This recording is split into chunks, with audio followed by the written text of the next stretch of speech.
Good day, conference organizers and conference presenters.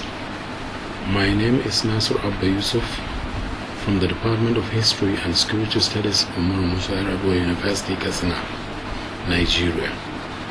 The title of my paper is The Role of the Soviet Union in the Anti-Apartheid Struggle in South Africa, with ID number ISCUUM20209019.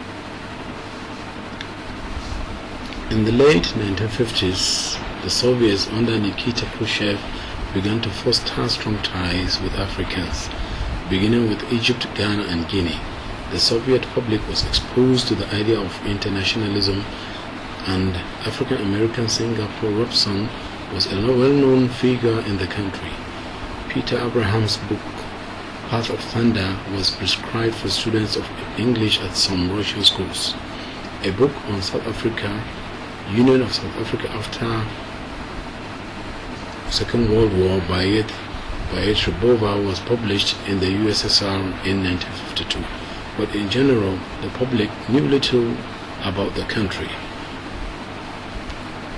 When the Cairo-based Afro-Asian Solidarity Secretariat, the precursor of the Afro-Asian Solidarity Organization, asked its various committees to send a message of greetings to the ANC on the eve of its annual Congress in 1959, the Soviets asked the African Department of the Institute of Oriental Studies for information about the ANC.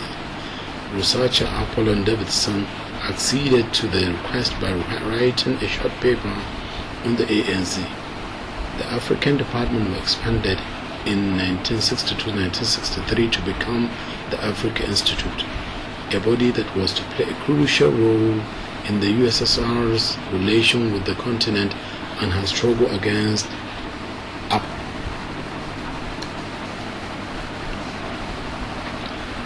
Before the death of Joseph Stalin in 1953, relation between the Soviet Union and Africa was insignificant.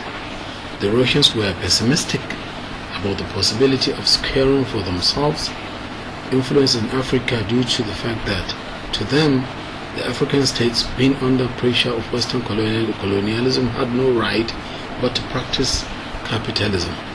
However, during the reign of Nikita Khrushchev, who was the then leader of the Soviet Union after the Second World War, the African continent was engulfed by the waves of nationalist movement for self-government in different African states. This development therefore triggered the deep-rooted interest of the USSR to play its role in Africa, and that was possible by supporting such independence movement in Africa.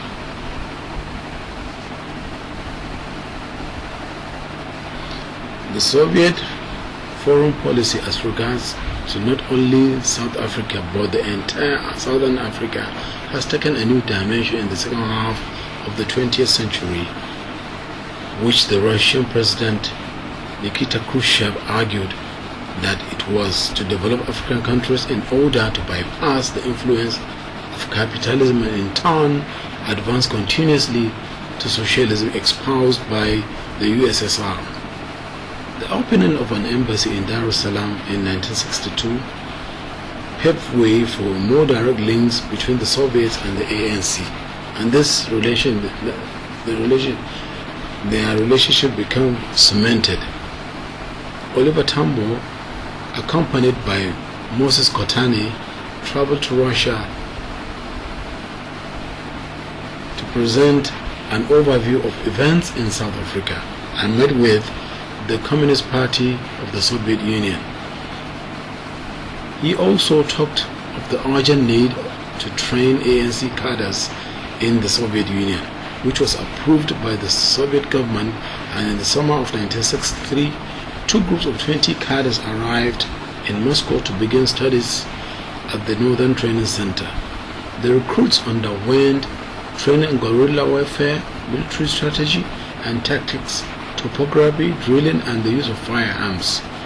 After the latter campaigns, the leaders realized that they needed more trained medical personnel, and a group was sent to Kiev to be trained as nurses. By the end of July, some 400 new recruits were leaving in ANC camps in Luanda, the ANC sent groups of these students to the Soviet Union, and between 1976 and 1978, 140 new recruits were trained there.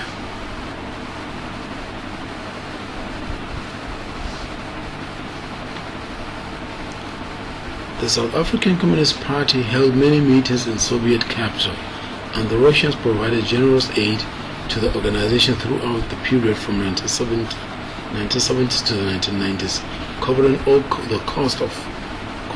the costs, including air travel.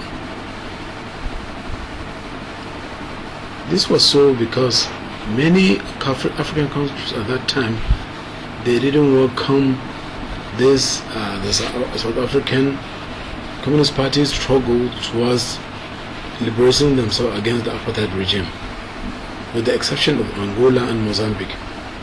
Mikhail Gorbachev in 1985 began to experience a profound process of restructuring and political liberalization, and were embarking in a Cold War relation and a rapprochement with the United States and the West in general.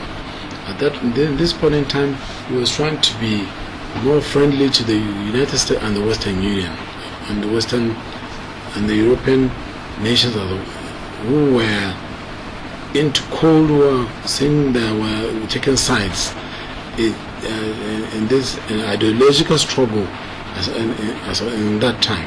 In February 1986, ANC, presented by Albert Enzo and Joe Modise, and the SACP, South African Communist Party, presented by Joe Slovo and Eric Mashali, attended the 26th Congress of the Soviet Union Communist Party. They listened to Gorbachev deliver his report and were impressed. Gorbachev proposed that regional conflicts should be settled politically. In April 1988, Joe Slovo and Chris Hani led a South African delegation to Moscow, South African Communist Party delegation to Moscow, to discuss political settlement and Soviet contacts with anti-racist forces, and they were advised to work out their own formula for overcoming the apartheid regime. This meant a particular combination of diplomacy and armed struggle. Soviets provided support for Operation Vula, which the ANC launched in 1988 and continued until February 1990 to create an armed underground network within South Africa to reinforce its strength at the negotiating table and in general in the event that the negotiations might fail. In March 1989, Tambo led a delegation of ANC leaders to Moscow at the invitation of the South African Communist Party and at the invitation of the Soviet Union Communist Party Chief Council and the Presidium of the USSR Spring Soviet, and discussed the implications of the development that was happening in the Southern African states as of that time, especially Namibia independence and the withdrawal of South African Defense Forces from Angola. In September 1989, Edward Shevardnadze, Minister of Foreign Affairs, pledged at the United Nations to oppose resolutely all kinds of violence, no matter what had caused or motivated it. Effectively, this was in turn denying the South Africans the right to fight the apartheid, or their right to fight in their liberation struggle. Soviets' desire to normalize relations with the previous enemies also saw Shevardnadze secure the permission of the ANC for a meeting with F.W. de Klerk and for the possibility of establishing a diplomatic office in South Africa. With the release of Nelson Mandela in February 1990, Gorbachev extended an invitation to Mandela, but somehow the two sides never agreed on an appropriate date because Gorbachev was so skeptic on the both sides, both Mandela and Gorbachev were seen doubtful. They are trying to avoid hurting the West. Hurting the West and the United States.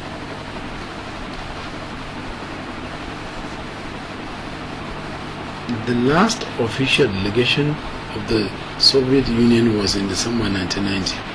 And 4 months later, Yusuf went to Moscow on the last high-level South African Communist Party meeting with the Soviets. On the 23rd April 1991, Yusuf met with Vladimir Ivashko, Gorbachev's deputy in the Soviet Union Communist Party, and they held discussion on a wide range of issues. The Soviets decided to stop all military training for all foreigners, and although a letter from the Communist Party, Soviet Union Communist Party, was sent to Gorbachev asking him to make an exception in the case of the ANC,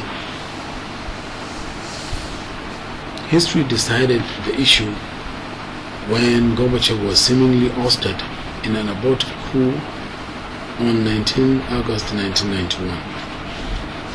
He was replaced by Yeltsin and immediately Yeltsin courted with the West in search for loans and investment and established diplomatic relations with Pretoria in February 1992 and cut off all financial support for the ANC and received de Klerk in Moscow in the same year. ANC victory in the 1994 elections reversed Yeltsin's point. The Soviet Union has been acknowledged as the ANC's most important benefactor, providing military support in the form of hardware as well as training some 20,000 Sizwe cadres, the ANC military wing. Other forms of support were equally forthcoming, and many of the ANC's leaders, including Thabo Mbeki, received degrees from universities in the USSR. The Soviet helped the ANC maintain structures that came under enormous pressure, especially through the slump in the 1970s. These same structures were then replenished by the recruits fleeing South Africa after the Soweto uprising in 1976. After that, the Sizwe cadres trained in the Soviet Union launched devastating attacks that added to the pressure, bringing apartheid leaders to negotiating table. Thank you for listening.